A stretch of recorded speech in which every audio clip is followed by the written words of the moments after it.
Perlas del libro de Mateo. La entrada triunfal en Jerusalén, purificación del templo, maldición de la higuera estéril, la autoridad de Jesús, parábola de los dos hijos, los labradores malvados. Son los temas que estudiaremos en este capítulo, el capítulo 21 del libro de Mateo. Oremos.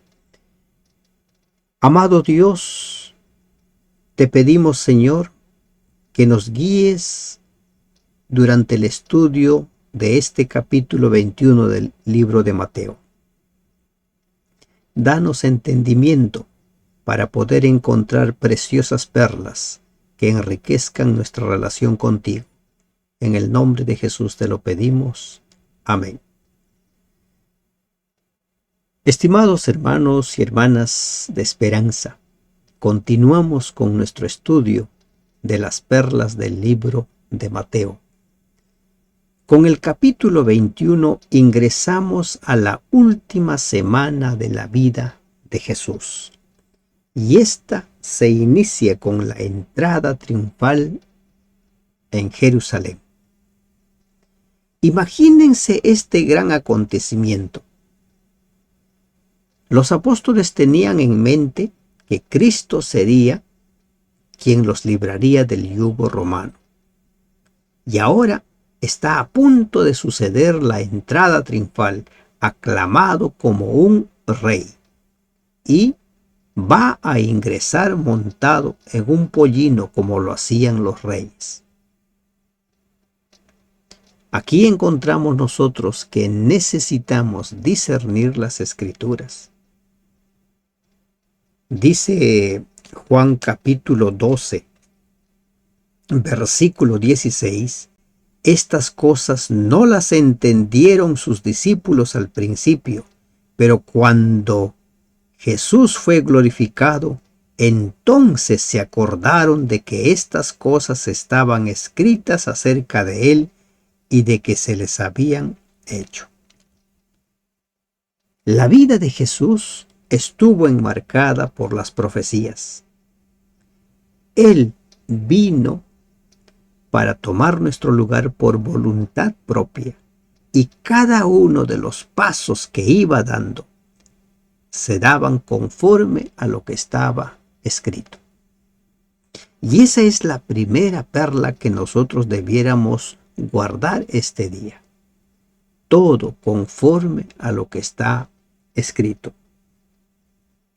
Cuando se acercaron a Jerusalén y vinieron a Betfagé, al monte de los olivos, Jesús envió 2 discípulos diciéndoles: id a la aldea que está enfrente de vosotros, y luego hallaréis una asna atada y un pollino con ella, desatadla y traédmelos. La orden de Jesús es sorprendente. Está mandando a 2 de sus discípulos que vayan a una aldea vecina y les da las indicaciones: ustedes van a encontrar allí una asna atada y un pollino con ella, desatadla y traédmelos. Tráiganlos. ¿Qué es lo que encontramos aquí? Él lo conoce todo, Él lo sabe todo. Él lo ve todo. Recuerden que Jesús es Dios. Por eso tiene esa capacidad de leer los pensamientos, de ver todas las cosas. Es por eso que Él dijo: yo estoy con ustedes todos los días hasta el fin del mundo. Él es Dios, es omnipresente. Lo ve todo, visualiza al pollino. Y si alguien os dijere algo, decid: el Señor los necesita, y luego los enviará. El Señor lo necesita. Miren, Jesús es muy peculiar en muchas decisiones que toma. Cuando veamos en Lucas el encuentro con Lázaro o con Zaqueo, le dice: Zaqueo, baja. Hoy día voy a almorzar en tu casa. No esperaba que lo invitaran. Si él tenía que ir a un lugar, él mismo daba el primer paso. Y aquí dice: si alguien les dijere algo, díganle, el Señor lo necesita. Al asumir abiertamente la jerarquía de Mesías, Jesús tenía pleno derecho de demandar de sus súbditos cualquier propiedad o servicio que estimara necesarios. Pero no lo hizo así. Sencillamente envió a sus discípulos con la confianza de que el dueño de los asnos, al saber para qué habrían de usarse sus animales, los ofreciera de buena gana para que el Señor los usara. Como lo hizo durante toda su vida desde el pesebre hasta la cruz, Jesús no exigió nada de sus súbditos, sino que dependió de la buena voluntad de sus amigos y aún de los que no lo conocían, para que ellos suplieran lo que le hacía falta. Él vino a servir, no a ser servido. Todo esto aconteció para que se cumpliese lo dicho por el profeta cuando dijo: decid a la hija de Sión, he aquí tu rey viene a ti, manso y sentado sobre una asna, sobre un pollino, hijo de animal de carga. ¿La profecía de quién se cumplió? La profecía de Zacarías. Zacarías capítulo 9, versículo 9. Todo lo que sucedió en la vida de Jesús se cumplió conforme a lo que estaba escrito. He aquí tu rey viene a ti. Esa era la profecía de Zacarías. Tu rey viene a ti. Pero ¿con qué ojos miraba la gente a este rey? ¿Era el rey que venía para ocupar el trono en Jerusalén? ¿O era el rey que venía para ocupar el trono de los corazones de cada una de las personas? Con seguridad que muy pocos distinguieron este mensaje, discernieron el mensaje. La gran mayoría creía que él venía para sentarse en el trono de David. A veces nosotros asumimos, a veces nosotros creemos entender. Y cuando lo que sucede es muy distinto a lo que creíamos, nos sentimos chasqueados. Nos sentimos frustrados. Por eso es que no deberíamos asumir antes de confirmar. Hay que confirmar. Viene sentado sobre un pollino. Toda la escena sería como la de la entrada de un rey. Pero no siempre lo que a nosotros nos parece es. Recuerden una vez más lo que dice Isaías 55:8. ¿Lo recuerdan? Los pensamientos de Dios no son nuestros pensamientos. Y por esa razón hay que ceñirnos siempre a lo que está escrito. Y los discípulos fueron e hicieron como Jesús les mandó. Esta frase se repite a lo largo de toda la Biblia. Hicieron como Jesús les mandó. No dijeron, bueno, ¿por qué ir tan lejos para traer el pollino? Quizás el dueño no quiera, mejor vamos por acá cerca. Alquilemos uno y nos evitamos problema. Al final, asno es asno, pollino es pollino.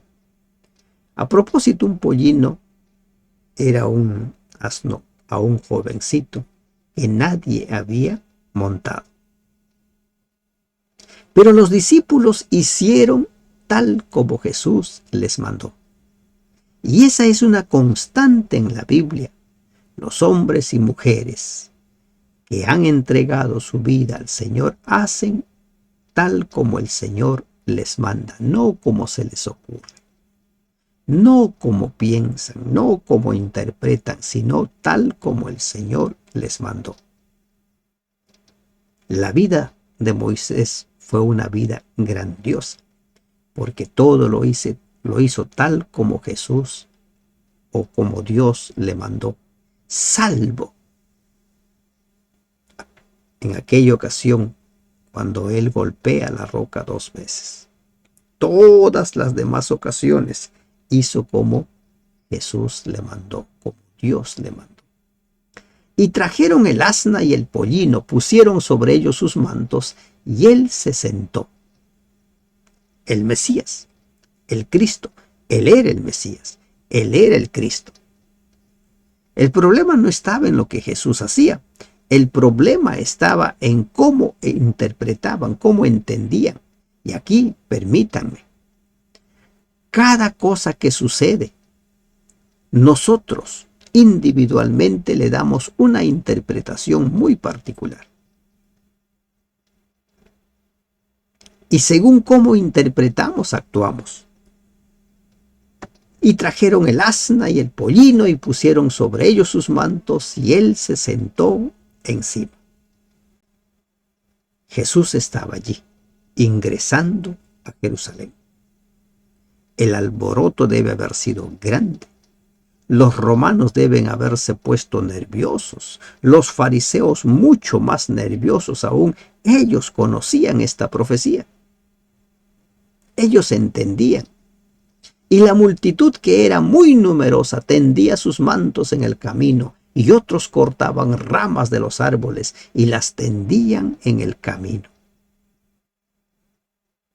La multitud allí, llena de gozo, de alegría. He ahí, viene tu Rey, viene el Cristo.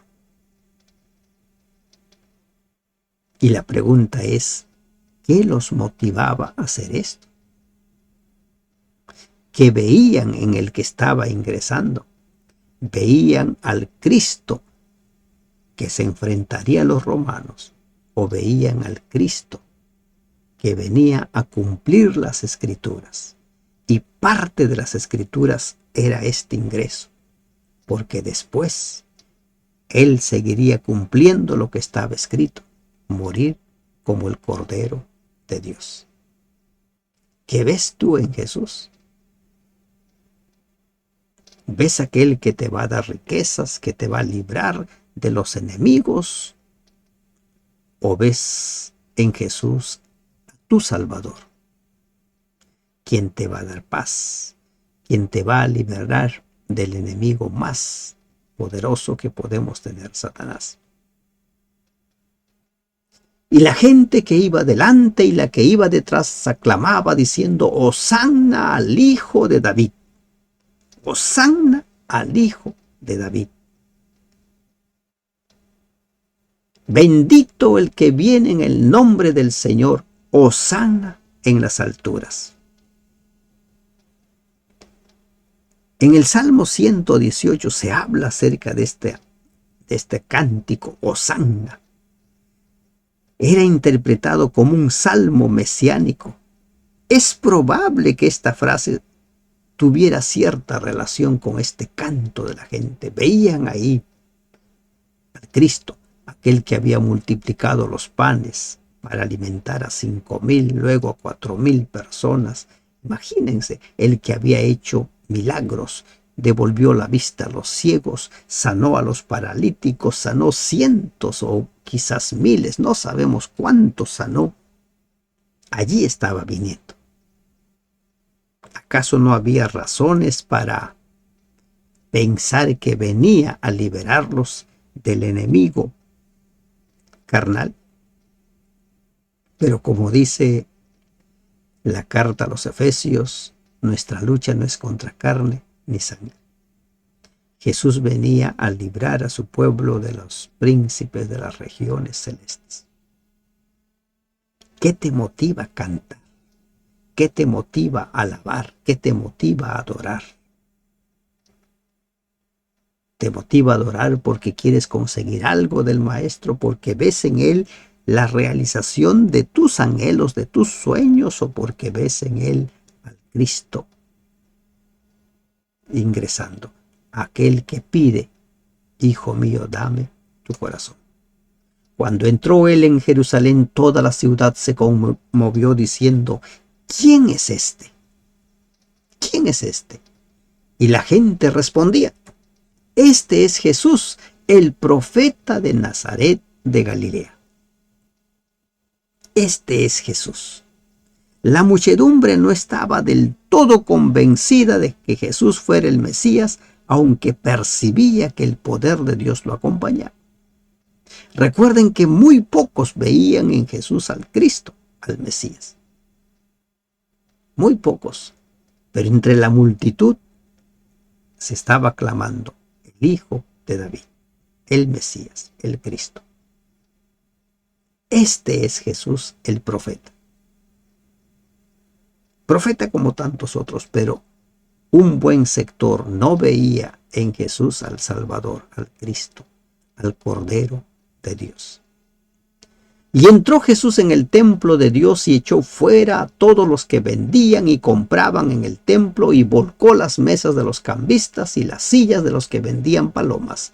Y les dijo, escrito está, mi casa, casa de oración será llamada, mas vosotros la habéis hecho cueva de ladrones. Lo que sucede aquí es terrible. Ingresa Jesús y se pone a limpiar su casa.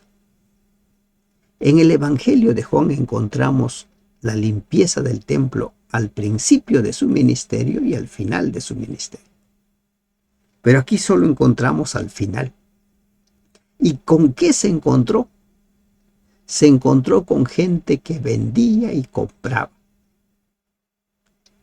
Y no solo vendían y compraban honestamente, sino que vendían como ladrones, engañaban a la gente, robaban a la gente. ¿Y cómo un vendedor roba a la gente? Porque Jesús dice, han convertido en cueva de ladrones. Fuerte, ¿verdad? Realmente un despropósito total. Vendiendo en la casa de Dios y lo convirtieron en cueva de ladrones. Podemos convertirnos en ladrones cuando decimos que vendemos un producto y no damos el producto.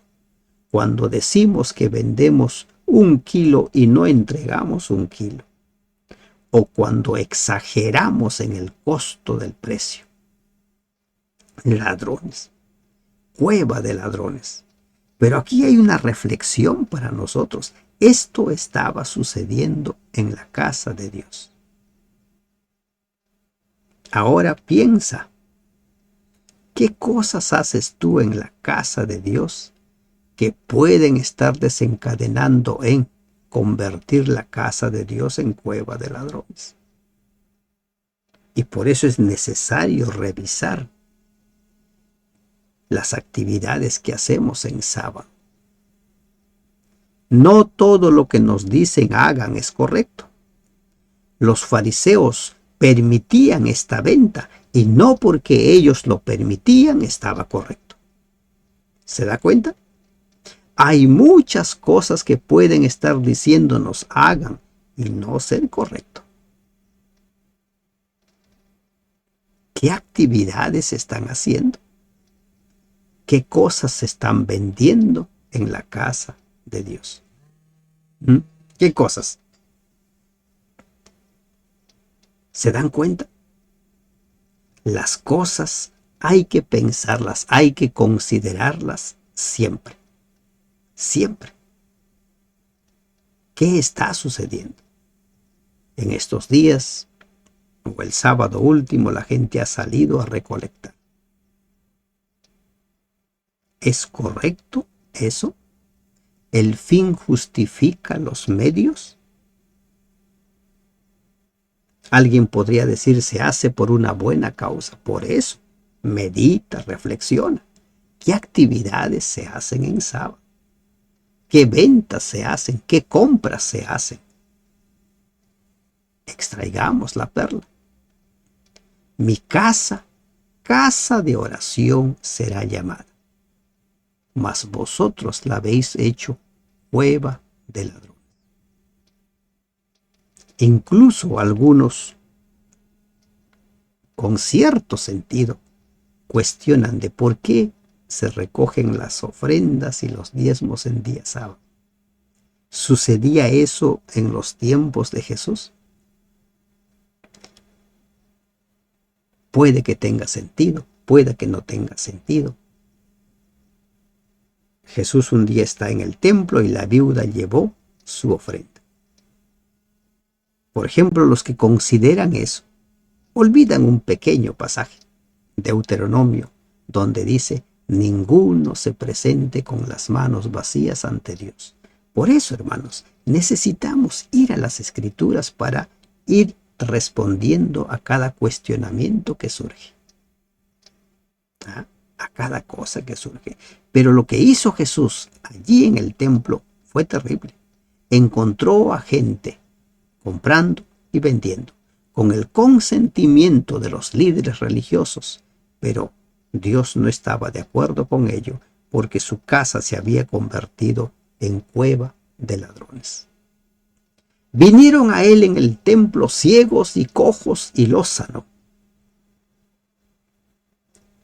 Después de hacer la limpieza de su casa, botar ahí a los vendedores, él se puso a servir una vez más a ciegos y cojos, personas con necesidad, personas que necesitaban que el Señor les ayude, personas que necesitaban recuperar la visión, recuperar la capacidad de andar, para poder valerse por sí mismos, para poder ganarse la vida.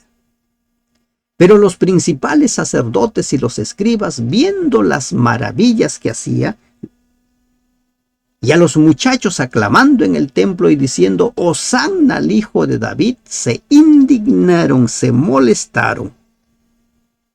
Para ellos estaba bien que la casa de Dios se haya convertido en cueva de ladrones. Para ellos no estaba bien que la gente, que los muchachos clamaran a Jesús y cantaran Hosanna al Hijo de David. No estaban de acuerdo con la adoración que le brindaban a Cristo, pero sí estaban de acuerdo con convertir la casa de oración en cueva de ladrones. ¿Se dan cuenta? No siempre lo que los líderes dicen es correcto. No siempre lo que los dirigentes hagan es correcto. Por eso es que nosotros necesitamos siempre comparar las cosas. Así dice la Biblia. ¿Qué dice la Biblia? ¿Qué haría Jesús? Y le dijeron: ¿oyes lo que dicen estos? Y Jesús les dijo: sí. Y pregunta Jesús: ¿nunca leísteis de la boca de los niños y de los que maman perfeccionaste la alabanza? ¿Nunca leísteis? Salmo 8:2. De la boca de los que maman perfeccionaste la alabanza. Una alabanza sincera, una alabanza que fluye del corazón con naturalidad. Y dejándolos salió fuera de la ciudad a Betania y posó allí. Jesús se había alojado allí desde el viernes anterior. Cuando nosotros revisamos los acontecimientos en el Evangelio de Juan, vemos que Jesús había llegado ese viernes, el día sábado descansó allí en Betfagé y el domingo hace ese ingreso triunfal. Por la mañana, volviendo a la ciudad, tuvo hambre.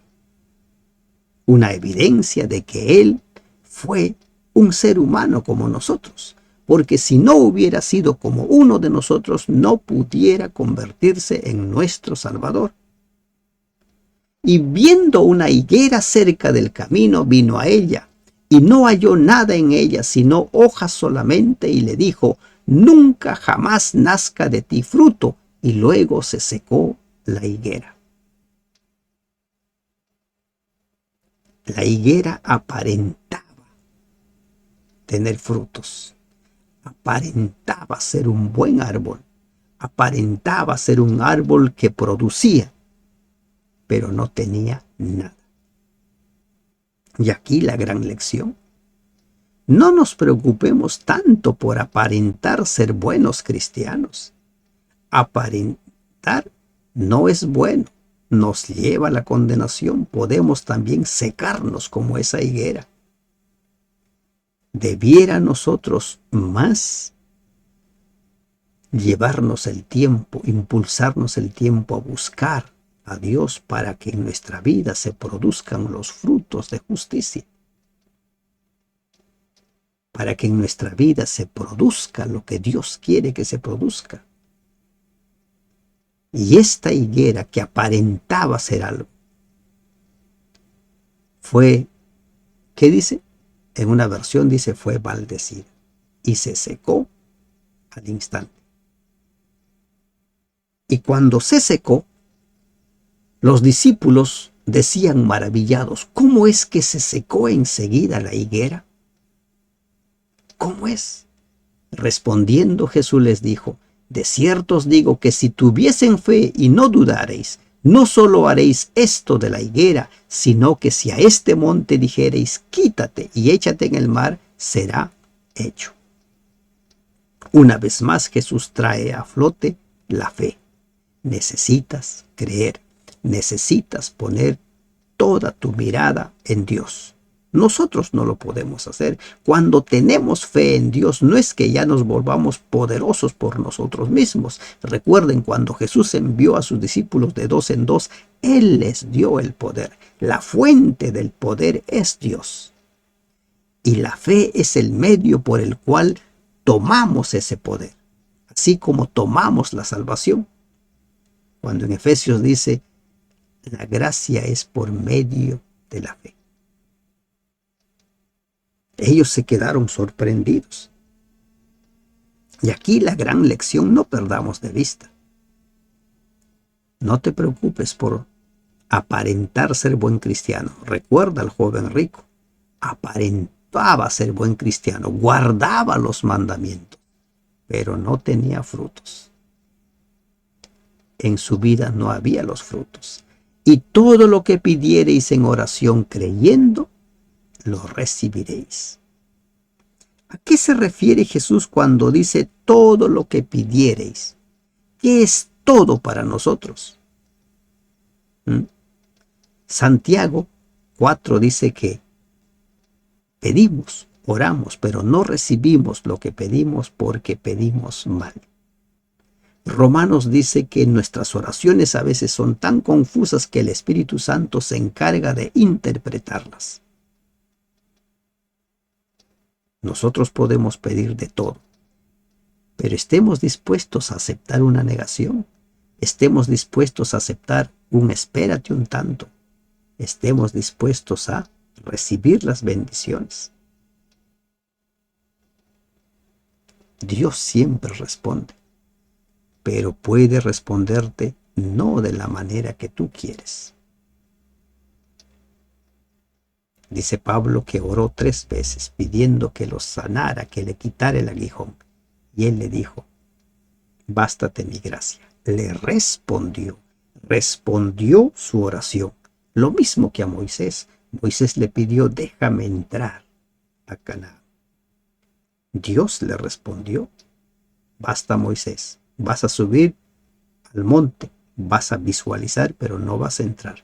Le respondió. No respondió lo que esperaba Moisés, no respondió lo que esperaba Pablo, pero respondió. Respondió. Cuando vino al templo, los principales sacerdotes y los ancianos del pueblo se acercaron a él mientras enseñaba y le dijeron, ¿con qué autoridad haces estas cosas? ¿Y quién te dio esta autoridad? Miren, la fuerza de Jesús estaba en sus seguidores. Estos fariseos que pudieron haberlo prendido y haberlo matado, se resistían a hacerlo porque Jesús tenía muchos seguidores. Y ahora le dicen, ¿con qué autoridad haces esto? ¿Quién te ha dado esa autoridad? Y Jesús nos enseña una forma de manejar las controversias, una forma de solucionar ciertas diferencias, ciertos altercados. Jesús responde a la pregunta de ellos con otra pregunta. Yo también os haré una pregunta, y si me la contestáis, también yo os diré con qué autoridad hago estas cosas. Algunos dicen, es malo, no es bueno responder una pregunta con otra pregunta. No es cierto. No es cierto. En ocasiones vale responder una pregunta con otra pregunta. ¿Por qué? Porque permite que aquel que te está cuestionando, que aquel que viene a ti con una pregunta retórica, desafiante, reflexione, medite, como sucedió con estos señores. Y pregunta a Jesús, ¿el bautismo de Juan, de dónde era? ¿Del cielo o de los hombres? Ellos entonces discutían entre sí diciendo, si decimos del cielo nos dirá, ¿por qué pues no le creísteis? Y si decimos de los hombres, tememos al pueblo porque todos tienen a Juan por profeta. ¿De dónde era? ¿Se dan cuenta? Que la pregunta de Jesús puso a meditar, a reflexionar a ellos. Aunque no para entender su error, sino para que se queden callados. Si decimos esto, nos va a ir en contra. Si decimos este otro, nos va a ir en contra. Y miren, aquí encontramos una preciosa perla en lo que hacen estos fariseos. Siempre que tengas un problema, analiza los pros y los contras antes de tomar una decisión. Cuando tomas decisiones apresuradas, vas a cometer muchos errores. Y ellos analizaron lo que está a favor y lo que no está a favor. Lo que te perjudica, lo que no te perjudica. Y al final ellos dijeron, oye, mejor nos callamos, porque aquí perdemos. Y le responden a Jesús, no sabemos. Y Jesús les responde, tampoco yo les diré con qué autoridad hago estas cosas. Ustedes no quieren responder, tampoco les respondo yo. En ocasiones, manejar controversias no es tan complicado, pero hay que ser rápidos para responder o hay que meditar antes de responder. Y lo segundo, mejor, meditemos. ¿Cómo afronto este problema? ¿Cómo manejo esta controversia? Pero, ¿qué os parece? Un hombre tenía 2 hijos. Acercándose al primero le dijo, hijo, ve hoy a trabajar en mi viña. Respondiendo él dijo, no quiero, pero después arrepentido fue. Hay muchas personas que son rápidos para decir no quiero nada.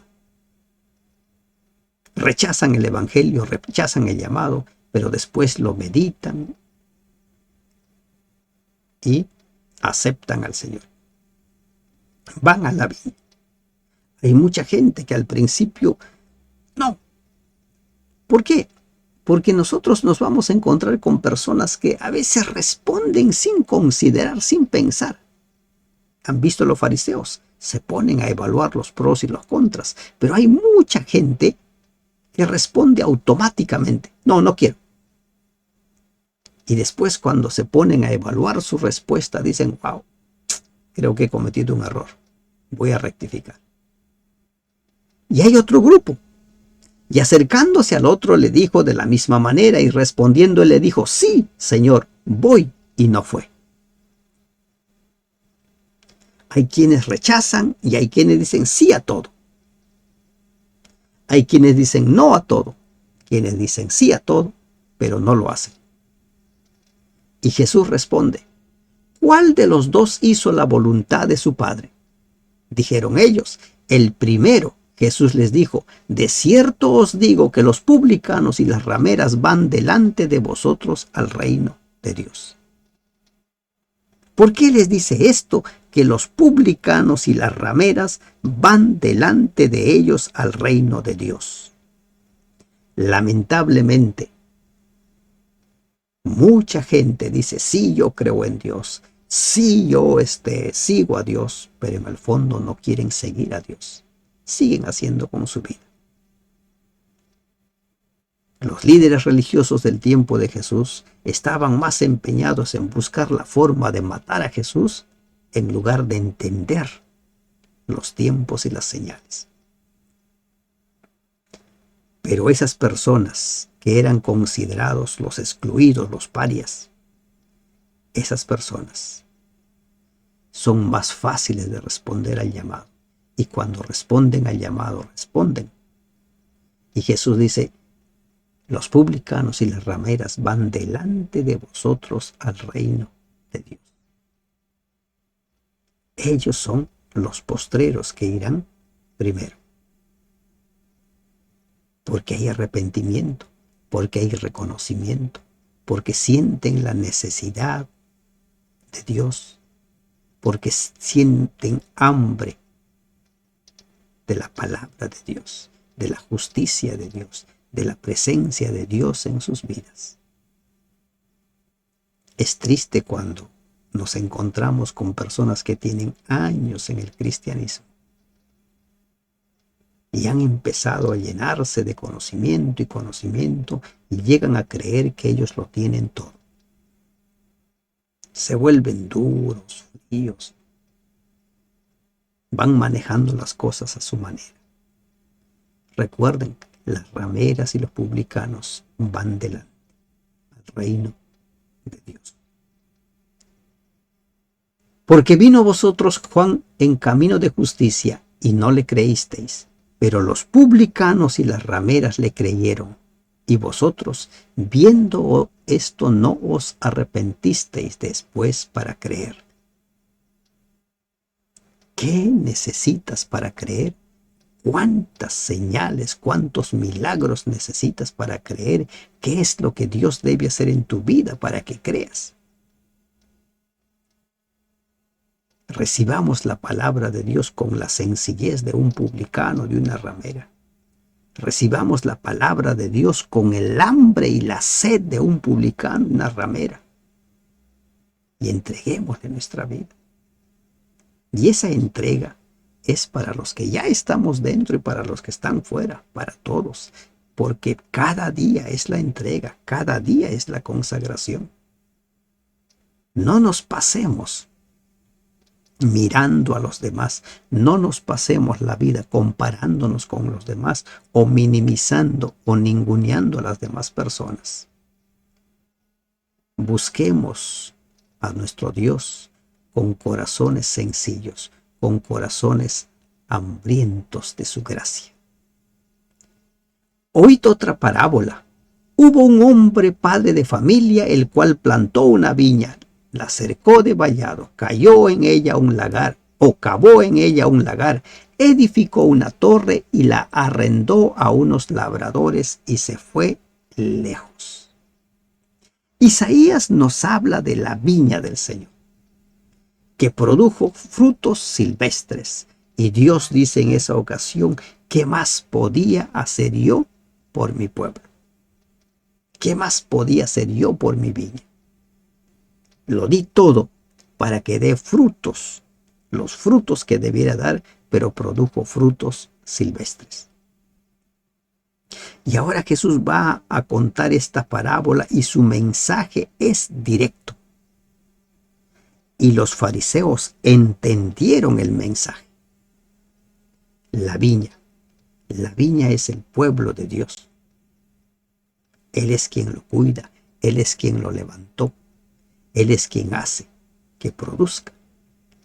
Pero esta viña está conformado por árboles que son seres humanos.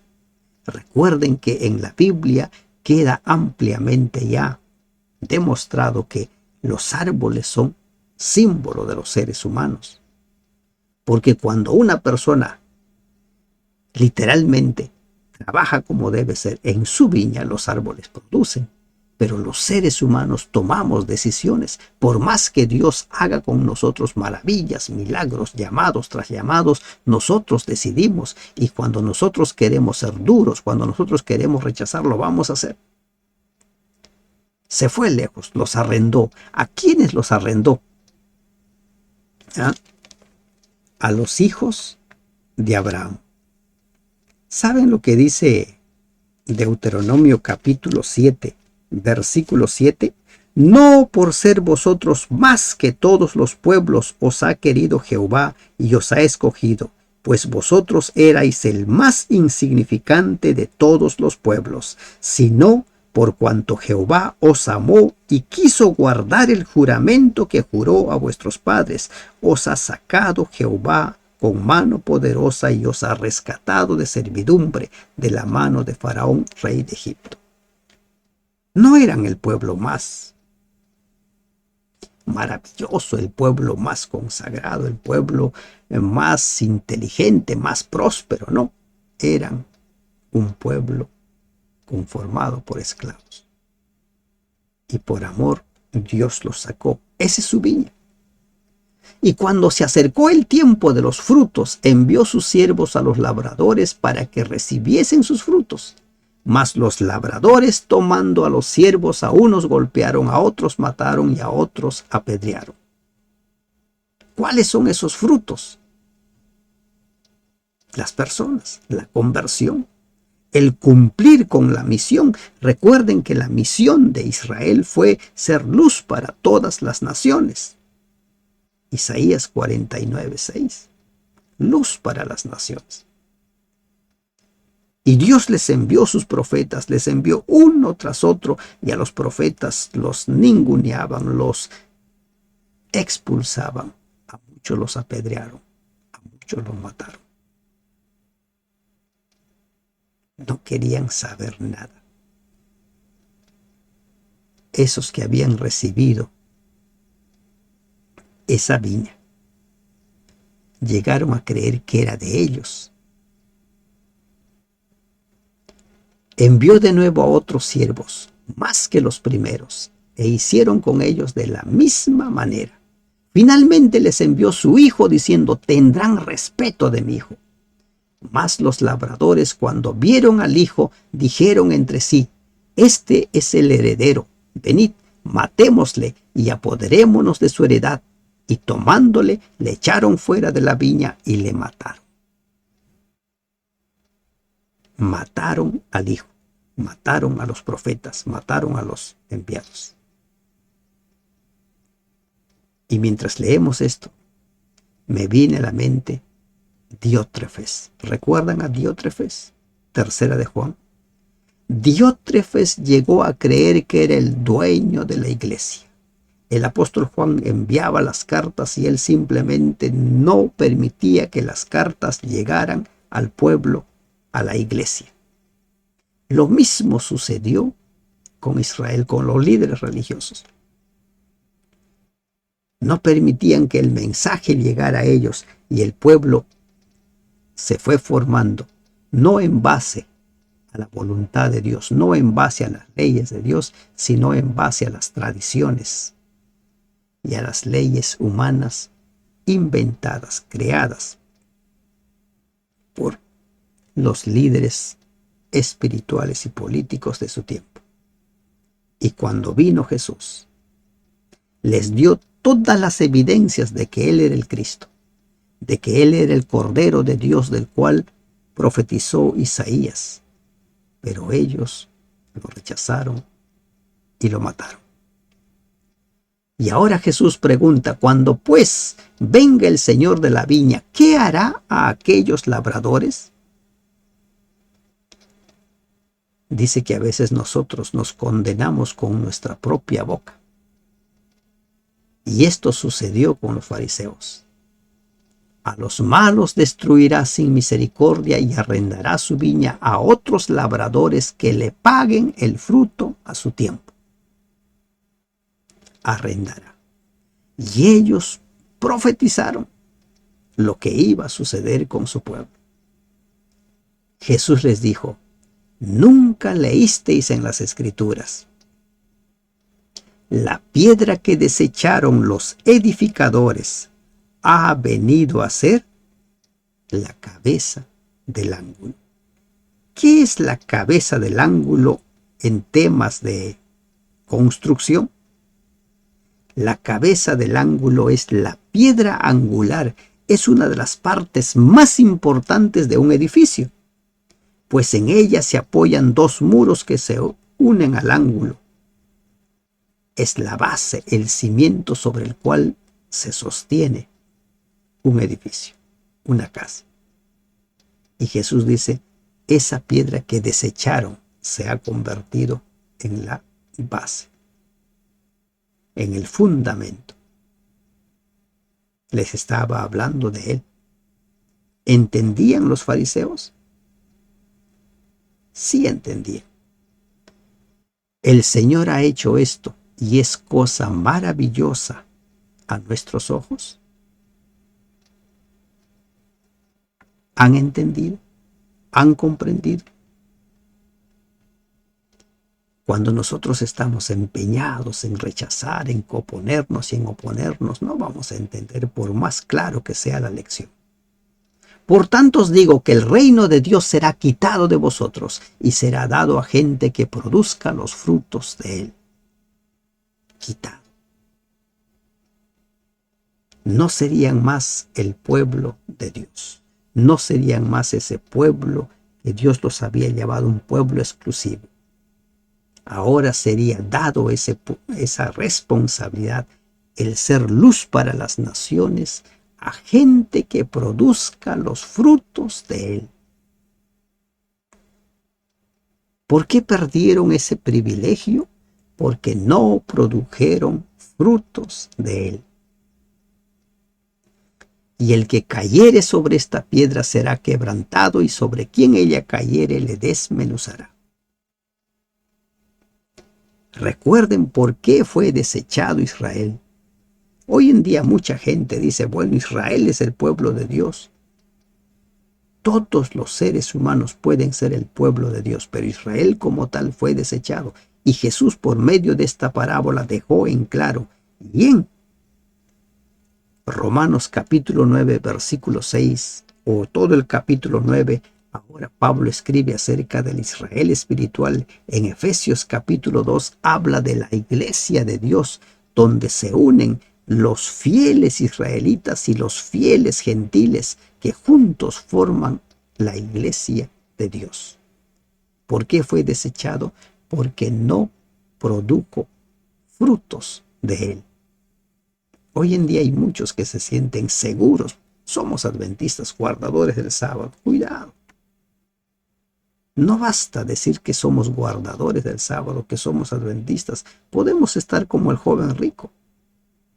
O podemos estar como esa higuera que aparentaba tener muchos frutos. Cuidado. Ellos fueron desechados porque no produjeron frutos de él. Y el que cayere sobre esta piedra será quebrantado, y sobre quien ella cayere le desmenuzará. ¿Quién es la piedra? Jesús. ¿Quién es la cabeza del ángulo? Jesús. El que cayere sobre esta piedra. Esto era lo que precisamente los dirigentes judíos se negaban a hacer: someterse a Cristo, entregarse a Cristo. Y como no querían someterse a Cristo, serían desmenuzados. Y sucedió eso. Cuando la sal deja de salar, no sirve más para nada sino para ser echado fuera. Y ese pueblo fue echado fuera. Oyendo sus parábolas, los principales sacerdotes y los fariseos entendieron que hablaba de ellos. ¿Se dan cuenta? Ellos tenían claro que la viña simbolizaba a las personas.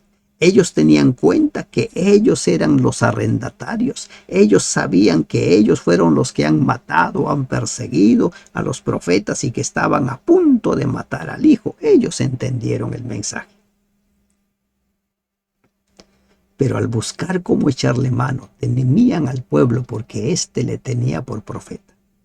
Entendieron el mensaje, pero estaban tan obstinados, estaban realmente tan ciegos, que así como Judas, cuando Jesús le revela, tú eres el que me va a traicionar, en lugar de arrepentirse, en lugar de reconocer su pecado, en lugar de pedir perdón, continuaron con su deseo de matar a Jesús. Que no nos suceda eso. Hay que abrirle el corazón al Espíritu Santo. Hay que permitir que obre dentro de nosotros. Hay que eliminar toda creencia, todo odio, toda enemistad. Permitamos que el Señor nos transforme. Fue tan claro Jesús con los fariseos, entendieron, pero ellos siguieron en su pecado, siguieron en su propósito de querer matar a Jesús. Permite que la palabra de Dios te transforme. Permite que el Evangelio transforme tu vida. Permite que el Espíritu Santo entre en ti. Que Dios te bendiga. Amén.